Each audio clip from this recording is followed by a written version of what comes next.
What I do not know is if this is the beginning of my journey as the Senate President or if this is a despedida.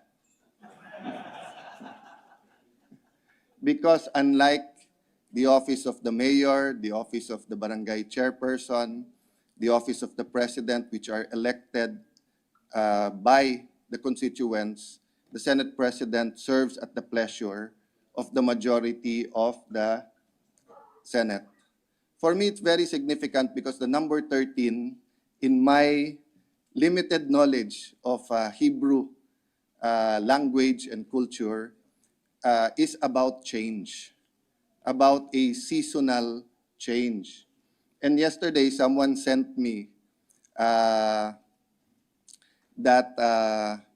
the shortest serving Senate President served for 13 days.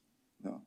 So hindi ko alam kung matatalo ko yung 13 days o kung 7, 8 days lang po tayo.